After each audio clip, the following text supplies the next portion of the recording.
राधे राधे, जय माता की भक्तों। आप सभी का स्वागत करती हूँ स्पिरिचुअल ज्ञान साधना में और आप सभी से अनुरोध करती हूँ कि स्पिरिचुअल ज्ञान साधना को सब्सक्राइब कर लीजिए और बेल आइकन को प्रेस कर दीजिए ताकि आपको नई नई वीडियोस का नोटिफिकेशन।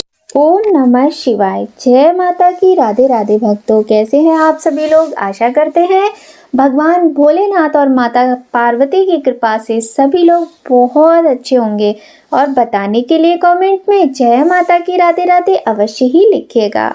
सोमवार का व्रत चंद्रदेव और भगवान भोलेनाथ की अर्चना हेतु किया जाता है। इस व्रत को श्रद्धा पूर्वक करने से मानसिक क्लेशों से छुटकारा मिलता है एवं सभी मनोकामनाएं पूर्ण होती हैं।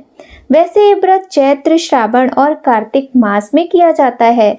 इस व्रत में सोमवार के दिन उपवास रखकर भगवान शंकर, मां पार्वती की पूजा अर्चना करनी चाहिए तथा दिन में एक बार भोजन भी कर सकते हैं।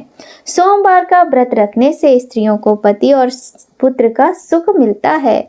तो आइए भक्तों, आज के इस सुंदर दिन हम सभी लोग मिलकर भगवान भोलेनाथ के इस सुंदर व्रत की कथा का रसपान करते हैं। प्रिय भक्तों, बोलिए गणेश भगवान की जय, गौरी शंकर भगवान की जय, लक्ष्मी नारायण भगवान की जय। तो प्रारंभ करते हैं सोमवार व्रत की ये अत्यंत पावन दुर्लभ पौराणिक कथा। एक साहूकार था, वह बहुत धनवान था। उसके पास किसी प्रकार की कोई कमी नहीं थी, परंतु उसको एक बहुत बड़ा दुख था कि उसके कोई संतान नहीं थी और संतान की चिंता में ही वह दुखी रहता था। भगवान भोलेनाथ का अनन्य भक्त था, मंदिर जाया करता था, भगवान शिव का पूजन किया करता था और सायंकाल मंदिर में शिवजी पर दिया जलाया करता था।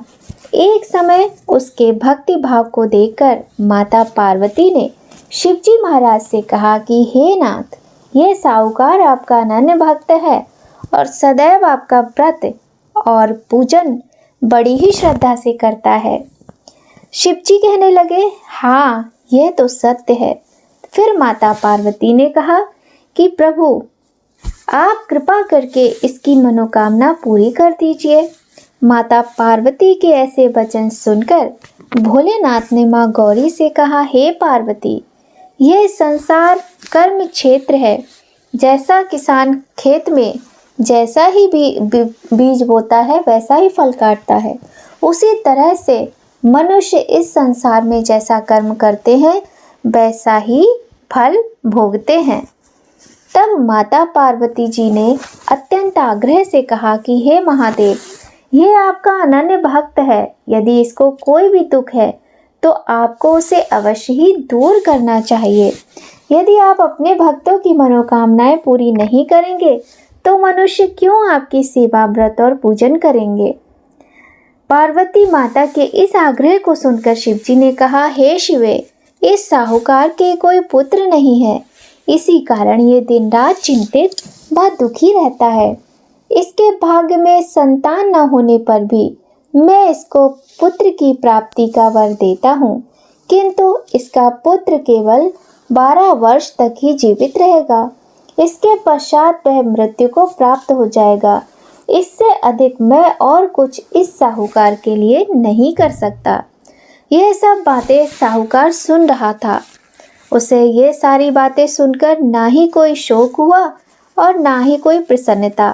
वह पूर्ववती शिवजी की पूजा व व्रत करता रहा। कुछ समय पश्चात साहूकार की स्त्री गर्भवती हो गई और 10वें महीने में उसने एक बहुत ही सुंदर पुत्र को जन्म दिया। साहूकार के घर में बहुत खुशियां मनाई गईं, किंतु साहूकार ने अपने पुत्र की केवल 12 वर्ष की आयु जान कोई प्रसन्नता प्रकट नहीं की और ना ही किसी को भेद बतलाया। वह बालक धीरे धीरे बड़ा होने लगा।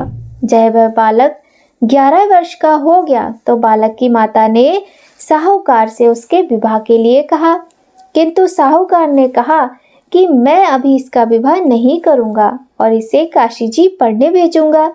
तब साहूकार ने अपने साले अर्थात उस बालक के मामा को बुलाकर कहा कि तुम इस बालक को काशी जी पढ़ने के लिए ले जाओ और रास्ते में जिस स्थान पर भी जाओ यज्ञ कराते और ब्राह्मणों को भोजन कराते जाओ।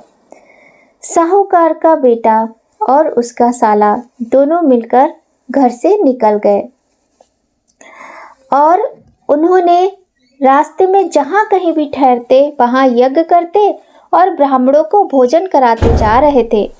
और इस प्रकार वह दोनों मामा भांजे रास्ते में इसी प्रकार से ब्राह्मणों को भोजन भी कराते जा रहे थे। अब रास्ते में चलते चलते उनको एक शहर पड़ा। उस शहर की राजा की कन्या का विवाह था। एक अन्य राजा का लड़का जो बारात लेकर आया था वह एक आंख से काना था। लड़के के पिता को इस बात की बड़ी चिंता थी कि कहीं वर को देखकर कन्या के माता पिता विवाह में किसी प्रकार की अड़चन पैदा ना कर दे। इसी कारण जब उन्होंने साहूकार के अति सुंदर पुत्र को देखा तो मन में विचार आया कि क्यों ना इस लड़के से विवाह का कार्य पूर्ण करा लिया जाए। यह विचार कर उसने लड़के और उसके मामा से कहा कि यदि आप फेरों व कन्या दान का कार्य पूर्ण करा देंगे तो आपकी बड़ी कृपा होगी और हम आपको इसके बदले में बहुत सारा धन देंगे।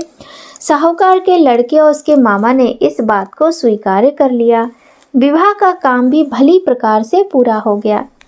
जब वह लड़का जाने लगा तो उसने राजकुमारी की चुनरी के पल्ले पर लिख दिया कि तेरा विवाह तो मेरे साथ हुआ है, किंतु जिस राजकुमार के साथ तुमको भेजेंगे वह एक आंख से काना है। मैं तो काशी जी पढ़ने जा रहा हूँ। राजकुमारी ने जब इस प्रकार अपनी चुनरी पर लिखा पाया तो उसने राजकुमार के साथ जाने से मना कर दिया और कहा कि यह मेरा पति नहीं है। मेरा विवाह जिसके साथ हुआ है वह तो काशी जी गया है। राजकुमारी के पिता ने यह सब सुना तो उन्होंने अपनी कन्या को विदा करने से मना कर दिया। बारात वापस चली गई।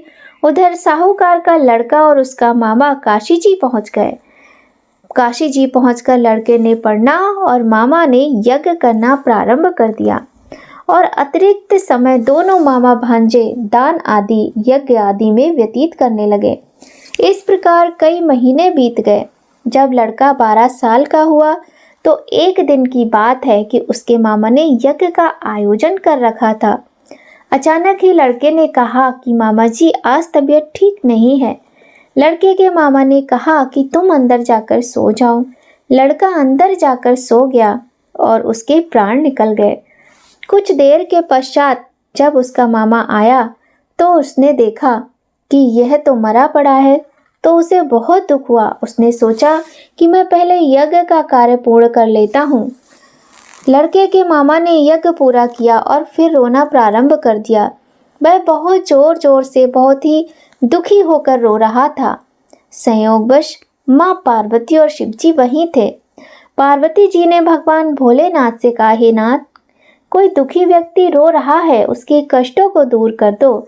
जब शिवजी और पार्वती जी वहां पहुंचे तो उन्होंने देखा कि वहां पर एक लड़का मरा हुआ पड़ा है। तब पार्वती ने देखते ही लड़के को पहचान लिया। पार्वती जी ने लड़के के मरने का कारण पूछा तो भोलेनाथ ने कहा, हे गौरी, इस लड़के की आयु इतनी ही थी, सो ये भोग चुका।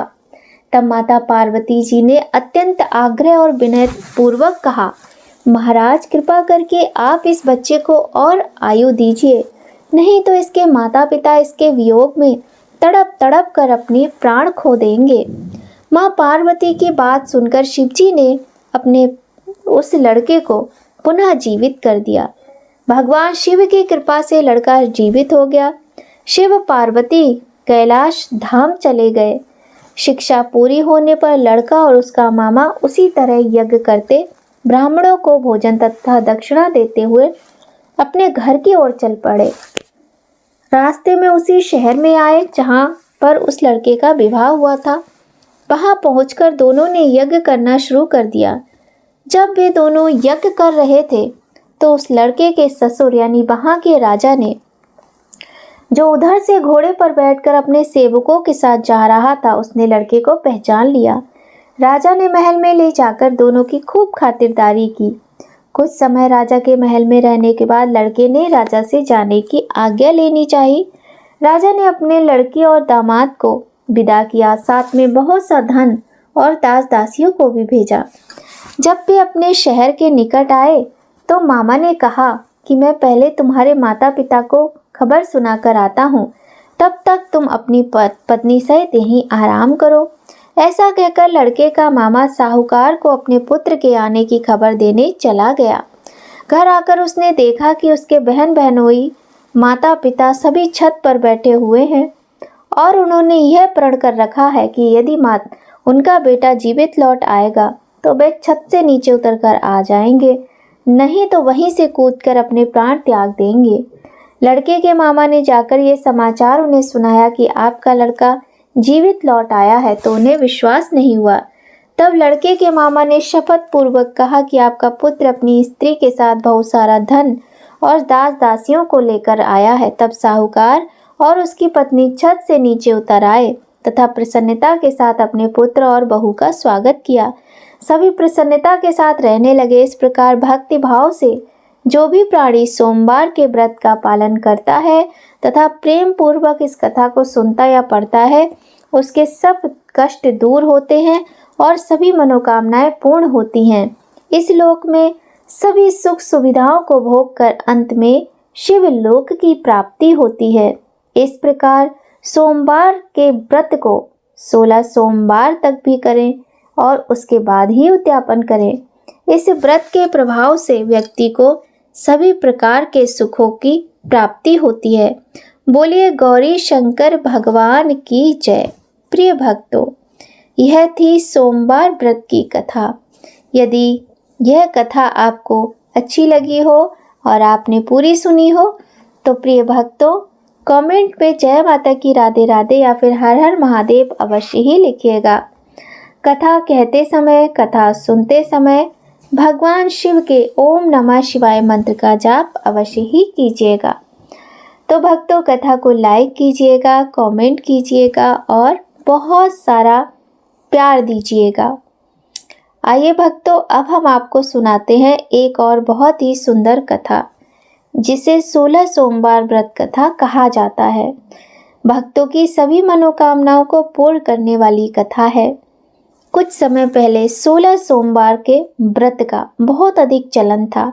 लोग इस व्रत को करके अपनी मनोकामनाओं को पूर्ण करते थे। आइए भक्तों, प्रारंभ करते हैं। एक समय श्री महादेव जी माता पार्वती के साथ भ्रमण करते हुए मृत्युलोक में अमरावती नगरी में आए। वहां के राजा ने शिव मंदिर बनवाया था, जो कि अत्यंत भव्य एवं रमणीक तथा मन को शांति पहुंचाने वाला था। भ्रमण करते समय शिवजी और पार्वती जी वहीं ठहर गए। माता पार्वती ने कहा, हे नाथ, आओ आज इसी स्थान पर चौसर खेलते हैं। खेल प्रारंभ हुआ। शिवजी कहने लगे, मैं जीतूंगा, और माता पार्वती कहने लगी, नहीं, मैं जीतूंगी। इस प्रकार उनकी आपस में वार्तालाप होने लगी। उसी समय पुजारी जी पूजा करने आए। पार्वती जी ने उनसे पूछा, पुजारी जी बताइए किसकी जीत होगी? पुजारी ने बोला, इस खेल में महादेव जी के समान कोई दूसरा पारंगत नहीं हो सकता, इसलिए जीत तो महादेव जी की होगी। परंतु हुआ इसके विपरीत, माता पार्वती की विजय हुई। अतः पार्वती जी ने पुजारी जी को कोढ़े होने का श्राप दे दिया, मिथ्या भाषण के कारण। अब तो पुजारी जी के शरीर में कोढ़ पैदा हो गया। शिव पार्वती जी दोनों वापस चले गए। कुछ समय पश्चात अप्सराएं पूजा करने आई। अप्सराओं ने पुजारी जी को इस अवस्था में देखा तो उनके कोढ़ी होने का कारण पूछा। पुजारी जी ने सारी बात बता दी। अप्सराएं कहने लगी, पुजारी जी आप ज़्यादा परेशान मत होना। आप 16 सोमवार का व्रत करें तो शिवजी प्रसन्न होकर आपका संकट दूर करेंगे। पुजारी जी ने अप्सराओं से व्रत की विधि पूछी। अप्सराओं ने व्रत करने और व्रत के उद्यापन करने की संपूर्ण विधि बता दी। पुजारी जी ने विधि पूर्वक श्रद्धा भाव से व्रत प्रारंभ किया और अंत में व्रत का उद्यापन भी किया। व्रत के प्रभाव से पुजारी जी रोग मुक्त हो गए। कुछ समय के पश्चात शिवजी और माता पार्वती जी पुनः उस मंदिर में आए तो पुजारी जी को रोग मुक्त देखकर माता पार्वती जी ने पूछा कि मेरे दिए हुए श्राप से मुक्ति पाने का आपने कौन सा उपाय किया? पुजारी जी ने कहा, हे माता, अप्सराओं द्वारा बताए गए 16 सोमवार व्रत के करने से मेरा ये कष्ट दूर हुआ है।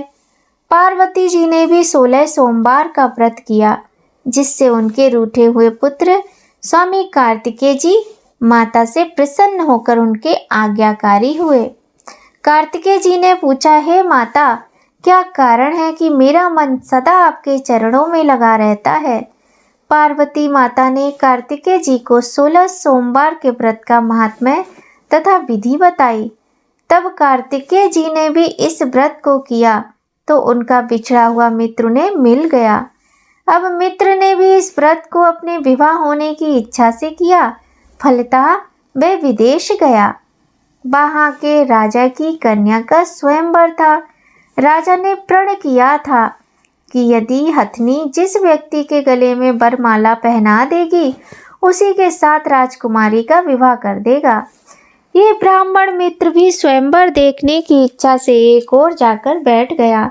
हथनी नियत समय पर आई और इसी ब्राह्मण मित्र को माला पहनाई तो राजा ने बड़ी धूमधाम से अपनी राजकुमारी का विवाह उसके साथ कर दिया।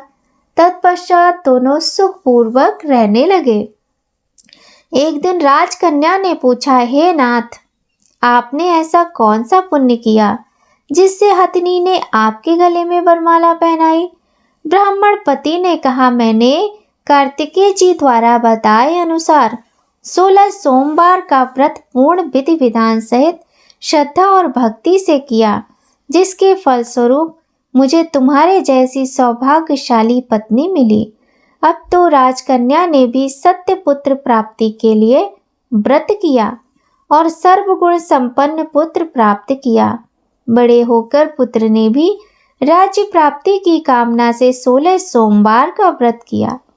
राजा के देवलोक होने पर इसी ब्राह्मण कुमार को राजगद्दी मिली। फिर भी वह इस व्रत को करता रहा।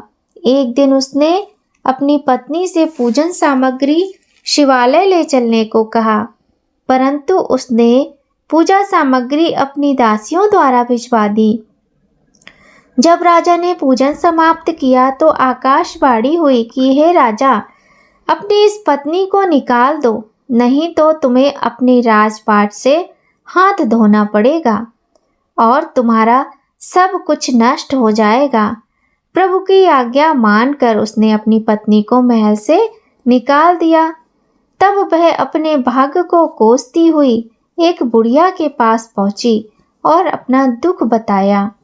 उसने बुढ़िया को बताया कि मैं पूजन सामग्री राजा के कहे अनुसार शिवालय में नहीं ले गई और राजा ने मुझे निकाल दिया। बुढ़िया ने कहा, तुझे मेरा काम करना है तो मेरी मदद कर दे, तेरा भी कुछ काम हो जाएगा।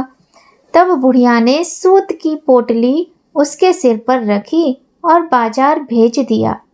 रास्ते में ऐसी आंधी आई कि सिर पर रखी गठरी उड़ गई और बेचारी बुढ़िया पछताती रह गई और बुढ़िया माँ ने उसे डांटकर भगा दिया। अब रानी बुढ़िया के यहाँ से चलते चलते एक तेली के यहाँ पहुंची। तेली को उसने अपनी सारी व्यथा बताई। तेली ने उससे अपनी मदद के लिए कहा और कहा, मैं तुझे 2 समय की रोटी भी दे दूंगा, चल बहन तू मेरा ये काम करा ले। शिवजी के प्रकोप के कारण उसके सारे मटके टूट गए और तेल बह गया। तेली ने भी उसे वहां से भगा दिया। अब वह अपने आप को कोसती रोती बिलखती आगे चली जा रही थी कि चलते चलते वह एक ऋषि के पास पहुंची। वहां उसने शिवजी से उसके कुशल क्षेम के लिए ऋषि ने प्रार्थना की और सारी बात को जान लिया, क्योंकि ऋषि बहुत ही योग्य थे।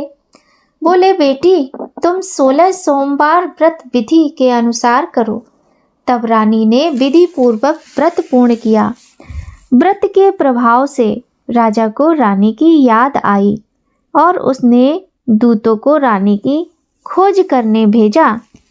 तब तक वहाँ क्या था, रानी पानी पीती तो उसमें कीड़े पड़ जाते, भोजन बनाती उसमें कीड़े पड़ जाते। रानी जिस चीज को भी हाथ लगाती उसी में कीड़े पड़ जाते। जब रानी ने ऋषि के कहे अनुसार पूरी श्रद्धा और भक्ति के साथ 16 सोमवार का व्रत किया, तब उसके यह कष्ट दूर हुए। आश्रम में रानी को देख दूतों ने राजा को बताया। तब राजा ने कहा कि गोसाई जी महाराज, ये मेरी पत्नी है। शिवजी के कोप से मैंने इसका परित्याग किया था। अब शिवजी की कृपा से ही मैं इसे लेने आया हूँ। कृपया इसे मेरे साथ जाने की आज्ञा दीजिए। तब ऋषि ने उन दोनों को आशीर्वाद दिया और उन्हें जाने की आज्ञा दी। इस प्रकार 16 सोमवार का व्रत करते हुए वे आनंद से रहने लगे और अंत में शिवलोक को प्राप्त हुए। कथा सुनने के पश्चात शिव जी की आरती अवश्य ही करनी चाहिए। प्रिय भक्तों, बोलिए गौरी शंकर भगवान की जय। तो यह थी भगवान भोलेनाथ और माता पार्वती के 16 सोमवार व्रत की कथा। आइए भक्तों, अब हम भगवान भोलेनाथ की सुंदर आरती करते हैं। बोलिए गणेश भगवान की जय, गौरी शंकर भगवान की जय। शीश गंग अर्धांग पार्वती सदा विराजत कैलाशी, नंदी भृंगी नृत्य करते हैं गुण भक्तन शिव की दासी। शीतल मंद सुगंध पवन बह बैठे हैं शिव अविनाशी, करत गान गंधर्व सप्त स्वर राग रागनी गासी।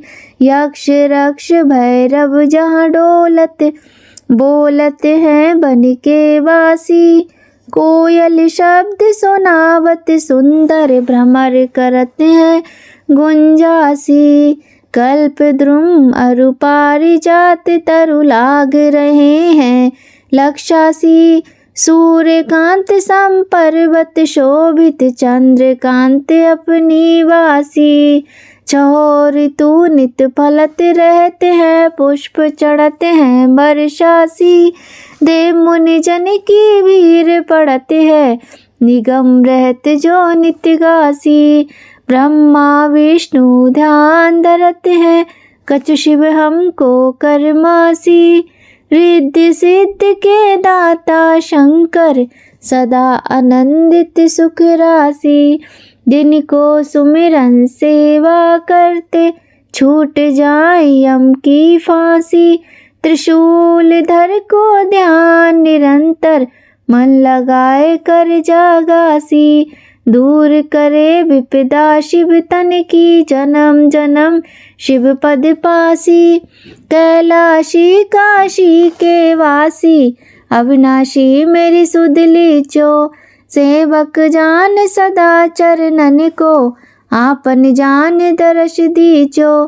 तुम तो प्रभु जी सदा सियाने, अब गुण मेरे सब ढकियो। सब अपराध क्षमा कर शिव जी, किंकर की विनती सुनियो। सब अपराध क्षमा कर शिव जी, किंकर की विनती सुनियो। बोलिए गौरी शंकर भगवान की जय। तो भक्तों, आज की कथा आप सभी ने सुनी होगी। आप सभी से निवेदन है कि कथा को लाइक अवश्य कीजिएगा। यदि चैनल पर पहली बार आए हैं तो चैनल को सब्सक्राइब करके बेल आइकन प्रेस करना बिल्कुल भी मत भूलिएगा। भक्तों, कथा के अंत में बस ईश्वर से यही प्रार्थना करते हैं कि आप सभी पर भगवान भोलेनाथ और माता की कृपा सदा बनी रहे। आप सभी के सभी कष्ट दूर हों और आप सभी की समस्त मनोकामनाएं पूर्ण हों। इसी कामना के साथ प्रिय भक्तों, आज की वीडियो यहीं समाप्त करते हैं। जय माता की। राधे राधे।